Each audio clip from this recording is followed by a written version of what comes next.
बिस्मिल्लाहिर्रहमानिर्रहीम। अस्सलाम वालेकुम नाज़रीन, आप यूट्यूब चैनल देख रहे हैं। मैं इमरान खान हूँ। मैं जर्मनी में ट्रैवल कर रहा हूँ, तो यहाँ रास्ते में ये वीलॉग आपकी खिदमत में, और ये ज़्यादा लंबा नहीं होगा, मुख्तसर बात मैं आपसे करूँगा क्योंकि अब म्यूनिख में हमारा प्रोग्राम है।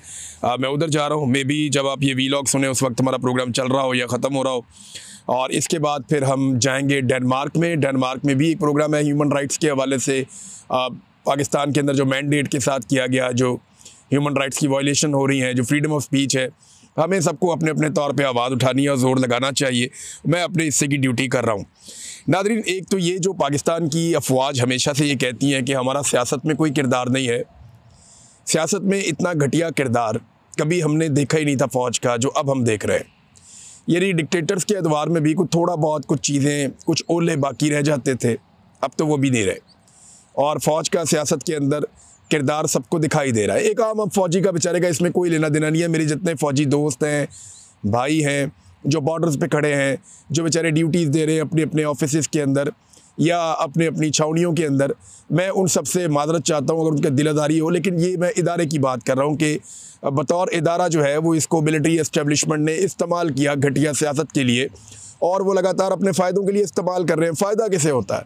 फ़ायदा हो जाता है एक जर्नैल को, फ़ायदा हो जाता है एक ऐसे जर्नैल को जो बुज़दिल है, जो डर जाता है, जो परेशान हो जाता है। वो फ़ायदा उठाता है, कभी मार्शल लॉ लगा देता है, कभी कोई और घटिया हरकत करता है। लेकिन इसका नुकसान किसे होता है? मेरे ख़्याल में पाकिस्तान से ज़्यादा नुकसान इसका इदारे को होता है। उस इदारे को जिसको एक प्रोफेशनल इदारा होना चाहिए, उस इदारे को जिसका काम सिर्फ हिफाजत करने का है, और उस इदारे को सियासत जैसी चीज़ के अंदर इन्वॉल्व नहीं होना चाहिए और ऐसी घटिया सियासत कर दी नहीं चाहिए। देखिए, आसिफ मुनीर साहब ने ना एक बहुत बड़ी गलती भी कर दी है। इस बात को हमें अपने दिमाग में रखना पड़ेगा। गलती क्या की, जो एक फ़ौजी होता है या जो एक जर्नैल होता है, उसके पास जो सबसे बड़ी ताकत होती है वो ये होती है कि लोग उसे बहादुर और दिलेर समझते हैं। यही सबसे बड़ी चीज़ होती है ना। किसी भी फ़ौजी डिक्टेटर के पास या किसी भी फ़ौजी जर्नैल के पास या किसी भी फ़ौजी ऑफिसर के पास जो बाकी लोगों से मुख्तलिफ एक चीज़ होती है, जो उसे बाकी लोगों से अलग करती है, मुमताज़ बनाती है, वो लोगों में उसकी एक मिथ होती है कि ये डरता नहीं है, ये दलेर है, ये बहादुर है, ये मुकाबला करने वाला है, ये सख्त जान है, ये कुर्बानी देने के लिए तैयार हो जाएगा, ये पीछे नहीं हटता, ये डट जाता है, डरता नहीं है। ये फ़ौजी के बारे में अमूमी तौर पर तासुर ये होता है। तो आसिफ मुनीर साहब ने ये जो गलती की, इससे उन्होंने अपनी मिथ तोड़ दी। वो जो एक बहादुरी वाली मिथ है ना, वो उन्होंने खुद ही तोड़ ली अपनी, और ये अपने आप को बहुत बड़ा डैमेज किया उन्होंने। ISPR बेचारा नगमे बना बना के वो थक जाते हैं, वो बहादुरी के किस्से बता बता के थक जाते हैं। फ़ौजी कुर्बानियाँ दे रहे हैं, बॉर्डर पे शहीद हो रहे हैं। इतनी बहादुर फ़ौज का क्या कोई इतना बुज़दिल सपा सलार हो सकता है कि वो इस्तिस्ना मांग ले? कौन सा हमारा मुस्लिम तारीख उठाकर देख ले, कौन सा जर्नैल है जिसने इस्तिस्ना मांगी थी? इस्तिस्ना तो कोई नहीं मांगता। हज़रत खालिद बिन वलीद रज़ियल्लाहु तआला अन्हु का मामला सीधा हज़रत बिलाल आए और वहीं पे हो गया, और जो उनके साथ हुआ वो सारी दुनिया में तारीख़ की किताबों में लिखा हुआ है। उन्हें माज़ूल कर दिया गया, हटा दिया गया उनके ओहदे से। क्या उनसे बेहतर जर्नैल है कोई? बेशुमार और मुसलमानों के तो तारीख़ बड़ी बड़ी है, लड़ने वालों से, जर्नैलों से, बड़े बड़े शानदार लोग थे। लेकिन इस्तिस्ना किसने मांगा था? इस्तिस्ना तो मांगता है डरा हुआ आदमी, इस्तिस्ना तो मांगता है बुज़दिल आदमी, जिसके दिल में चोर होता है। यानी जिसके दिल में चोर नहीं है, जिसे कोई डर नहीं है। यानी मैंने कल एक हॉल में इतने लोगों से पूछा आपको इस्तिस्ना चाहिए? उन्होंने कहा नहीं चाहिए। मैंने कहा जी क्यों नहीं चाहिए? उन्होंने कहा जी इसलिए नहीं चाहिए कि हमने कुछ किया ही नहीं, हमें किसी का खौफ ही नहीं है। लेकिन आपके आर्मी चीफ की वो मिथ, जो एक वो कैरी उनको करना चाहिए था, बदकिस्मती से उन्होंने अपनी ये मिथ तोड़ दी है। फ़ौज की या फ़ौजी की सबसे बड़ी जो ताकत होती है वो उसका दलेर होना, जो लोग समझते हैं कि वो दलेर है, वो होती है। आज आसिफ मुनीर साहब ने अपनी वो मिथ गवा दी है, और ये मिलिट्री एस्टेब्लिशमेंट की घटिया आइडियाज़ थे कि इमरान खान से बचना है या सियासतदानों से बचना है, तो बचने के लिए आपको इस्तिस्ना ले लेना चाहिए, वो भी ताहयात। ये बड़ी वाहियात तजवीज़ थी जिसने भी दी थी, लेकिन फ़िलहाल दे दी देने वाले ने। सदर पाकिस्तान के लिए वो मांग रहे थे जी पूरी ज़िंदगी का सदर पाकिस्तान का भी इस्तिस्ना। यानी जितनी देर वो सदर रहेगा, सदर के ओहदे पे रहेगा, तब तक के लिए उसके जो कारनामे हैं या उसके जो मामलात हैं उनमें उसको इस्तिस्ना मिलता है। ये तो एक चले लिखी पड़ी पुरानी बात है। हमें तो उस पर भी एतराज़ था कि यार इस्तिस्ना होता क्या है, आप किसी आदमी को क्यों दे सकते हैं कि भाई अब कानून से बालातर हो गया इसलिए कि क्योंकि ये सदर बन गया है, इसको मुंतखब कर लिया गया है, अवामी नुमाइंदा होता है ना, अवाम के ज़रिए से ही आता है, तो ये कैसे हो सकता है कि आप उसे इस्तिस्ना दे दें। लेकिन दिया, ठीक है, कौम अभी उसको हज़म कर रही थी, अचानक पता चला जी सिर्फ उसकी नौकरी के दौरान नहीं होगा जी, हम ताहयात लेना चाहते हैं। ये वाहयात चीज़ जो है वो ताहयात लेना चाहते हैं कि जब तक सदर मर नहीं जाएगा तब तक उसको इस्तिस्ना हासिल रहेगा। आपको पता है इन्होंने मुस्तकबिल में किस चीज़ का दरवाज़ा खोल दिया, मैं आपको भी बताता हूँ। किसी भी करप्ट और बेईमान और फ्रॉडिये बंदे ने वज़ीर आज़म पाकिस्तान बन के मुल्क का बेड़ा गर्क करना है ना और लुट मार करनी है, तो उसको चाहिए पहले एक दिन के लिए सदर पाकिस्तान बन जाए। समझ आई आपको मेरी बात? फिर उसको ताहयात इस्तिस्ना रहेगा। यानी नवाज शरीफ को ये एक दिन के लिए सदर पाकिस्तान बनाए, उसके बाद जिस दिन तक नवाज शरीफ साहब इंतकाल नहीं फरमाएंगे उस दिन तक नवाज शरीफ साहब को इस्तिस्ना रहेगा, जितनी मर्जी लुटमार करें, ना कोई एवन फील्ड अपार्टमेंट्स का पूछ सकता है, ना कोई पनामा लीक्स का पूछ सकता है, ना कोई और सवाल कर सकता है। मियाँ साहब दियाँ सत्ते खैरा। कोई भी आदमी बिलावल जरदारी को वज़ीर आज़म बनाने से पहले आसिफ जरदारी को ये चाहिए कि एक दिन के लिए बिलावल जरदारी को पहले सदर बना दें, ताकि सारी ज़िंदगी के लिए बिलावल के ऊपर कोई मुकदमा ना हो सके। ज़िंदगी भर का इस्तिस्ना मिल गया ना। इसी तरह जो आपका ये वज़ीर आला जिनको बनाते हैं सिंध का, या जो अपने इनके करीबी लोग हैं, उन सबको एक एक दिन के लिए सदर बनाएं और सारी ज़िंदगी का इस्तिस्ना उनको दिलवा दें। कैसा रास्ता खोला इन्होंने, आप ये देखें। ये माफियाज हैं और ये अपने लिए रास्ता बनाते हैं। इस पूरी तरमीम में आम आदमी के लिए क्या, आगे चल के हम बात करते हैं। शहबाज शरीफ साहब जनाब आज़रबाईजान से आए और आकर उन्होंने ट्वीट दागा। कहते हैं जी आज़रबाईजान से वापसी पर मुझे बताया गया कि मेरी पार्टी के चंद सेनेटर्स ने वज़ीर आज़म के इस्तिस्ना के हवाले से तरमीमी शिक सेनेट में पेश कर दी, जो काबीना से मंजूर शुदा मुसवदे में शामिल नहीं थी। मुअज़्ज़िज़ सेनेटर्स के खलूस का शुक्रिया अदा करते हुए मैंने उन्हें यह तरमीम फिलफौर वापस लेने की हदायत की है। मुंतखब वज़ीर आज़म यकीनन कानून और अवाम की अदालत में जवाबदेह है। एक तो शहबाज शरीफ साहब ने इस ट्वीट में दो बातें बिल्कुल गलत की हैं, फैक्चुअली रॉन्ग है। मुंतखब वज़ीर आज़म का लफ्ज़ जो उन्होंने इस्तेमाल किया, तो शहबाज शरीफ साहब आप मुंतखब वज़ीर आज़म नहीं है। आपको 17 सीटें मिली थी और पाकिस्तान की मिलिट्री एस्टेब्लिशमेंट ने, आसिम मुनीर वगैरह ने, इन सब ने मिलकर आपको इलेक्शन कमीशन ऑफ पाकिस्तान के साथ आपकी सीटों में इजाफा किया। आपको जाली फॉर्म 47 दिलवाए गए, जिसके बाद आपको मिल गया इक़्तिदार। अब आप आ गए इक़्तिदार में और ये जाली इक़्तिदार है और इसके ऊपर आप कब्ज़ा करके बैठे हुए हैं। तो नंबर एक, आप तस्हीह फरमा लें कि आप मुंतखब वज़ीर आज़म नहीं हैं और ये बात पूरा पाकिस्तान, बच्चा बच्चा पाकिस्तान का जानता है। नहीं यकीन आता, बाहर निकलो, पूछो लोगों से, लोग आपको बता देंगे। दूसरा, एक चीज़ और ज़हन में रखें कि इन्होंने कहा कि कानून और अवाम की अदालत में जवाब दे। पाकिस्तान में तो अदालतें ही ख़त्म हो गई हैं, कौन सी अदालत में जवाब दे? क्या किसी वज़ीर आज़म को अब किसी अदालत में जाकर जवाब देना पड़ेगा? इंसानी हकूक़ का मकबरा बना हुआ है सुप्रीम कोर्ट ऑफ पाकिस्तान के बाहर। अमली तौर पे अदालतें ख़त्म हो गई हैं। अब उन जजों पर मुश्तमिल एक आईनी अदालत बनाई जाएगी, जिन जजों को कौन बनाएगा? सियासतदान बनाएंगे। सियासतदानों के चुने हुए पसंदीदा जजेस को इकट्ठा करके एक आईनी अदालत कायम की जाएगी और वो आईनी अदालत ये वज़ीर आज़म को सुनेगी या उसको अकाउंटेबल करेगी। अदालतें तो बिल्कुल गैर मुअस्सिर हो गई हैं। अदालतों की तो अब टके की औकात नहीं रही। नंबर एक, ना तो आप वज़ीर आज़म हैं, ना इस मुल्क में 26वीं 27वीं तरमीम के बाद कोई अदालतें बाकी बची हैं। ये बात तो कर लें आप क्लियर। दूसरा ना, ये शहबाज शरीफ साहब की और इनकी फैमिली की पुरानी वारदात है। ये पहले अपने लोगों के ज़रिए से एक गेम डालते हैं कि यार ये भी कर दो, मैनू भी सारी ज़िंदगी वास्ते फ़ारिग करा दो, यानी मुझे भी पूरी ज़िंदगी के लिए आप इस्तिस्ना ले दें, मेरे लिए आप ये काम कर दें। तो पहले तो खुद ही वारदात डलवाते हैं, लेकिन जब पता चलता है कि ये वारदात उल्टी पड़ने लगी है तो फिर फौरी तौर पे उल्टे पाँव पीछे भाग जाते हैं। हुआ क्या, कहानी सुनिए।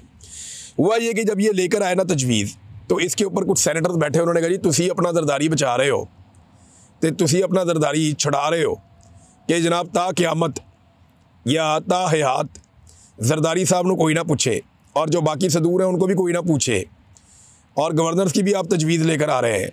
तो ये जो हरकतें आप कर रहे हैं, तो हमारा वज़ीर आज़म सौतेला, हमारे वज़ीर आज़म को भी इसी तरह की कोई शिक उनकी भी शामिल करें। तो फ़ारूक एच नाइक ने वहाँ पे बताया, कानूनदाद है, उन्होंने बताया कि जनाब ये तरमीम अगर आप ऐसे करेंगे ना तो इसका फ़ायदा इमरान खान को भी होगा, फिर इमरान खान भी बाहर आ जाएगा। जंग ग्रुप ने इसको शामिल भी किया है। चलें ये कर सकते थे कि तरमीम जनाब आइंदा से होगी, अब के बाद जो वज़ीर आज़म रिटायर होगा या उसका मुद्दत पूरी होगी या वो ओहदे से हटेगा तो उसके बाद वो ताहयात ये वाहयात सहूलत उसको मैसर रहेगी इस्तिस्ना वाली। तो ये ऐसे भी कर सकते थे, लेकिन फ़ारूक एच नाइक ने कहा जी इसका इमरान खान को भी फ़ायदा होगा, ये किस तरफ आप चल पड़े हैं। और अदालतों के अंदर तो दमखम रहा ही नहीं। कौन सी अदालत है इस वक्त, किसकी जुर्रत है जज की कि वो बुला के हुकूमत से कोई बात पूछ ले, लिहाजा वो फिर उन्हें सुकून हो गया। नाज़रीन, एतज़ाज़ अहसन साहब ने इसमें एक स्टेटमेंट दिया, बड़ा इंटरेस्टिंग है। एतज़ाज़ ये इन्होंने वारदात डाली, खुद ही शामिल करवाया और खुद ही निकलवा लिया बाद में, और इसके ऊपर पब्लिक का रद्दअमल भी बहुत आना था। वैसे तो पब्लिक का रद्दअमल बहुत सारी चीज़ों पे आ रहा है, लेकिन रद्दअमल की आजकल परवाह कौन करता है। पहले शामिल करा लो, फिर नोटिस ले लो और फिर हीरो बन जाओ। तो हीरो तो अब ये कभी नहीं बनेंगे, कौम ने इनको ज़ीरो बना दिया है। नाज़रीन, एतज़ाज़ अहसन साहब कह रहे हैं कि फ़ौज बहुत डरी हुई है इमरान खान से कि एक शख्सियत को पूरी ज़िंदगी के लिए पाकिस्तान के कानून से बाला कर दे। अब तो सदर से भी ज़्यादा मजबूत ओहदा बन गया फील्ड मार्शल का, उनके बारे में कह रहे हैं। ये यूँ नहीं होता, जो नए आते हैं वो पिछले को उखाड़ के जाते हैं। इनका हर मंसूबा नाकाम हुआ है। हर वो कानून और तरमीम जो बिना किसी बहस के पास होती है वो कभी देर पा नहीं होती। ये एतज़ाज़ अहसन साहब ने भी कहा। अब नाज़रीन, मेरी ना पाकिस्तान के मौलवियों से एक सवाल है। ये ताहिर अशरफी वगैरह जो इस किस्म के मौलवी हैं, मुफ्ती मुनीब हो गया या जो सरकारी मुल्ला है, मेरा इनसे एक सवाल है और सादा सवाल है कि क्या एक सिपा सलार का इस्तिस्ना लेना ऐन आईनी है या गैर आईनी है? इस सवाल का जवाब देते हैं। मैं मौलवियों से जानना चाहता हूँ कि मौलवी मेरी रहनुमाई करें, क्या सिपा सलार का इस्तिस्ना लेना कि वो सारी ज़िंदगी कुछ भी करता फिरे। अब सिपा सलार जो है उसने कोई दुकान से टॉफ़ियाँ उठा के तो भागना नहीं है, उसने वही करना है ना, अपने इख्तियारात का गलत इस्तेमाल करना है, सियासत में मुदाखलत करनी है, जबरी गुमशुदगियाँ करनी है, ह्यूमन राइट्स की वायलेशन करनी है, मीडिया को कुचलना है, अदलिया को कुचलना है, एजेंसियों के ज़रिए से घटिया तरीन काम करवाने, यही काम हो जाता है ना। तो मुझे जो पाकिस्तान के हमारे उलमा इकराम हैं वो ये बताएं, या अगर पाकिस्तान से बाहर भी हैं कोई तो वो रहनुमाई करें कि क्या कोई सिपा सलार इस्तिस्ना ले सकता है कि मैं कुछ भी करूं, मेरे ऊपर किसी कानून का इतलाक़ नहीं होगा, बाकी तमाम पाकिस्तानियों के लिए ये कानून लागू होगा, मेरे ऊपर ये कानून लागू नहीं होगा। ये ज़रा मौलवी हजरात मुझे बताएं जो बहुत उछल उछल के तकरीरें करते हैं, ख़ास तौर पे ताहिर अशरफी, मुफ्ती मुनीब, और हमें रहनुमाई अगर दें जो बहुत बड़े हमारे जामिया बनूरिया के जो आलम दीन हैं वो हमें बता दें। बहुत सारे और मुफ्ती राग़िब नईमी साहब हैं वो बता दें, और बहुत सारे दोस्त हैं जो बताना चाहें वो ये बताएं कि जनाब इस इस्तिस्ना को होना चाहिए या नहीं होना चाहिए, और इसके ख़िलाफ़ कोई अगर आवाज़ उठानी है तो फिर मौलवियों को भी आवाज़ उठानी चाहिए। एक और बड़ी इंटरेस्टिंग चीज़ नाज़रीन हो रही है, और वो इंटरेस्टिंग चीज़ पता क्या हो रही है? सोशल मीडिया के ऊपर ना पाकिस्तान के बहुत सारे सहाफ़ी, बहुत सारे एक्टिविस्ट और आम जो सारिफ हैं वो निकाल के ना जर्नैलों की और डिक्टेटरों की दास्तानें फील्ड मार्शल साहब को सुना रहे हैं। इस वक्त उन्हें सुनाई नहीं देगा, रिटायरमेंट के बाद उनके पास बहुत टाइम होगा, जब वक्त बदलेगा तो उनके पास बहुत टाइम होगा, तब ये मवाद देखते रहें। लेकिन लोग निकाल के सुना रहे हैं और दिखा रहे हैं कि जनाब ये डिक्टेटर था, देखो इसकी क्या हालत हुई, ये डिक्टेटर था, इसकी क्या हालत हुई। पाकिस्तान में चारों डिक्टेटर्स के साथ क्या हुआ, और उसके बाद से लेकर अब तक दुनिया में जो डिक्टेटर्स हैं जिन्होंने कवानीन अपने मुताबिक बदल लिए, जिन्होंने सारी सहूलतें हासिल करके ताकत सारी अपने पास इकट्ठी कर ली, उन तमाम डिक्टेटर्स की क्या दुर्गत बनी और उनके साथ क्या हुआ, ये सारा कुछ जो है ये उनको बताया जा रहा है, रिकॉर्ड के ऊपर रखा जा रहा है। एक और इंटरेस्टिंग बात कि शहबाज शरीफ ने तो जनाब बड़ा हीरो बनने के चक्कर में ना, और सामने आ गए जनाब कोई मसला ही नहीं है, मुझे इस्तिस्ना नहीं चाहिए। तो शहबाज शरीफ साहब को एक सवाल है कि अगर आपको इतनी गैरत आ गई है या आपको लगता है कि ये आपकी गैरत गवारा नहीं करती कि जवाबदेह होना चाहिए, तो क्या सदर पाकिस्तान को जवाबदेह नहीं होना चाहिए? क्या पाकिस्तान के एक सरकारी ऑफिसर को जिसका 22वां ग्रेड है, वो आर्मी चीफ है, उसको जवाबदेह नहीं होना चाहिए? मेरा ब्यूरोक्रेसी से सवाल है और बाकी सारे इदारों से कि अगर आप सारे जवाब देते हैं तो ये क्यों नहीं जवाब देते? यानी आसिम मुनीर साहब को जवाब देने में ऐसा क्या गलत किया आसिम मुनीर साहब ने कि वो आप जवाब नहीं देना चाहते? सवाल तो ये है ना कि आपसे ऐसी कौन सी गलती होगी या आपने ऐसे कौन से गलत काम किए जिनकी वजह से आपको ये इस्तिस्ना लेना पड़ रहा है कि मुझे कोई सवाल ही ना करे, मुझे जवाब ना देना पड़े। बाकी सारा पाकिस्तान जवाबदेह है और आप अकेले जवाबदेह नहीं है। एक तो उलमा जो है वो इसके बारे में बताएं, और दूसरा क्या जिस तरह शहबाज शरीफ साहब ने मुजाहरा किया जुर्रत का कि जनाब मैं नहीं लेता इस्तिस्ना, ऐसे क्या फील्ड मार्शल ये जुर्रत का मुजाहरा करेंगे और जरदारी साहब जुर्रत का मुजाहरा करेंगे? देखिए मेरी राय में ना इस वक्त आसिम मुनीर साहब को ना खुद 3 चीज़ें ख़त्म कर देनी चाहिए। नंबर 1, उन्हें इस्तिस्ना से दस्तबरदार होना चाहिए कि मुझे नहीं चाहिए। नंबर 2, जो ताहयात मुराआत है उससे भी उनको दस्तबरदार होना चाहिए कि मुझे नहीं चाहिए। नंबर 3, जो उनको निकालने का तरीक़ाकार बदला जा रहा है वो भी उनको दस्तबरदार होना चाहिए कि मुझे नहीं चाहिए। वरना पता है क्या, लोग उन्हें तारीख़ में एक बुज़दिल जर्नैल के तौर पे याद रखेंगे।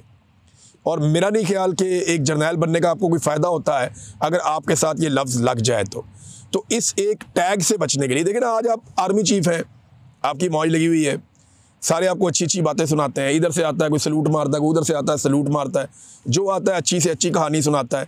आपकी गेम चुक के रखी हुई है आज सारों ने, लेकिन एक वक्त आएगा फिर आप ये नहीं रहेंगे जो आप आज हैं। तो उस वक्त लोग आपको तारीख़ में क्या याद रखेंगे? आप तारीख़ में अपने आप को एक बुज़दिल आदमी के तौर पे क्यों याद रखना चाहते हैं? अगर आपने कुछ गलत किया, आपको जेल काटनी पड़े तो काटें जेल। लोग आपको दलेर आदमी, तो देखिए परवेज़ मुशर्रफ अब दुनिया में नहीं है, लेकिन लोग उसको बहुत बुज़दिल आदमी नहीं समझते थे। लोग कहते थे ठीक है यार, बुज़दिल नहीं था वो उस तरह से।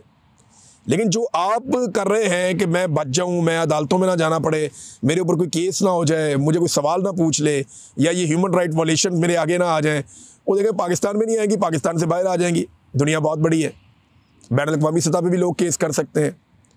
तो ये आर्मी चीफ को खुद ये ख़त्म कर देना चाहिए मामला, वरना तारीख़ उन्हें कोई अच्छे अल्फाज ये या अलकाब से याद नहीं रखेगी। नाज़रीन, हम बहुत सारे लोगों को सहाफ़ी समझते रहे, वो पता नहीं क्या निकला है, मैं तो हैरान होता रहता हूँ। सुहेल बड़ाई साहब का आप ये सुने, वो कहते हैं जी आइन जामद नहीं होते, उन्हें वक्त के साथ साथ बदलना पड़ता है। तो बड़ाई साहब आपकी बात ठीक है, आइन को वक्त के साथ साथ बदलना पड़ता है, लेकिन आइन को शख्सियात के लिए ज़रूरत के साथ साथ नहीं बदलना होता। वक्त के साथ आप आइन को तब्दील कर सकते हैं, ज़रूरत के साथ तब्दील नहीं कर सकते। आइन कोई कमोडिटी नहीं है, आइन कोई ऐसी चीज़ नहीं है कि फ़र्द वाहिद के लिए इसका कान मरोड़ दिया पकड़ के या इसका बाजू मरोड़ दिया पकड़ के। ये ज़्यादती है, ये गलत बात है। अगर सहाफ़त करनी है तो पूरी बात हमें सबको करनी चाहिए कि जनाब फ़र्द वाहिद के लिए जब आप ये चीज़ें करते हैं तो तारीख़ भी इसको गलत समझती है और इसके असरात भी गलत आते हैं। अवाम को क्या मिला इस आइनी तरमीम में? कभी सोचा आपने? क्या कोई आइनी तरमीम होती है ऐसी जिसमें अवाम को सेहत, उनकी तालीम, बुनियादी ज़रूरियात, जो भी उनके हुकूक़ हैं, जो आइनी हुकूक़ हैं, जो इंसानी हुकूक़ हैं, जो इंसाफ की सहूलत है, कोई एक चीज़ अवाम को मिल जाए? कुछ भी नहीं। ना लोगों के लिए इस आइन में रोटी है, ना कपड़ा है, ना मकान है। ना लोगों के लिए इस आइन में इज़्ज़त है, ना इंसाफ है। लोगों के लिए तो इस आइन में कुछ भी नहीं है, और अगर कुछ आइन में लिखा भी है तो उस पर तो कभी अमल दरामद होता ही नहीं है। ये आइन की जो किताब है ना, ये बड़े बड़े लोगों के इक़्तिदार के ऐवानों के रास्ते क्लियर करने के लिए, ये उन लोगों को सहूलत फ़राहम करने के लिए। इसके अलावा मुझे इस आइन में आम आदमी के लिए कुछ दिखाई नहीं देता, कुछ भी नज़र नहीं आता। ह्यूमन राइट्स वाले चुप हैं, वकला तंजीमें चुप हैं, अभी तक इंसानी हकूक़ वाले इसके ऊपर कोई किसी किस्म की बात नहीं कर रहे, और जो सियासी लोग अपने आप को बड़ा चैम्पियन समझते थे वो सहूलतकार बने हुए हैं। और सबसे ज़्यादा मुझे मज़ा आया ANP की सियासत तबाह होने का, यानी एमल वली ख़ान कैसे उछल उछल के जर्नैलों की ख्वाहिशात पूरी करते हैं। बादशाह खान की सियासत को शायर दस्तूर पे फ़रोख्त कर दिया इस आदमी ने। यानी कितनी बड़ी सियासत थी बादशाह खान की, कितना बड़ा नाम था, लेकिन बादशाह खान की सियासत को कोई तबाह नहीं कर सका, उनके नज़रिए को कोई तोड़ नहीं सका। एमल वली ख़ान ने तबाह कर दी। किस लिए? सिर्फ बलूचिस्तान से सेनेट की एक सीट के लिए ये औकात और ये हालत रह गई। तो बड़े लोग एक्सपोज हुए हैं, और कम से कम इतना बड़ा ओहदा जो मिलिट्री चीफ का ओहदा है वो भी एक्सपोज हो गया कि जनाब उन्हें डर लगता है, उन्हें डर लगता है कि जनाब मेरे साथ कुछ हो ना जाए। इमरान खान साहब का खौफ है, खौफ तो रहेगा। अब तक के लिए इतना ही, अपना ख्याल रखिएगा, अपने चैनल का भी। अल्लाह हाफ़िज़।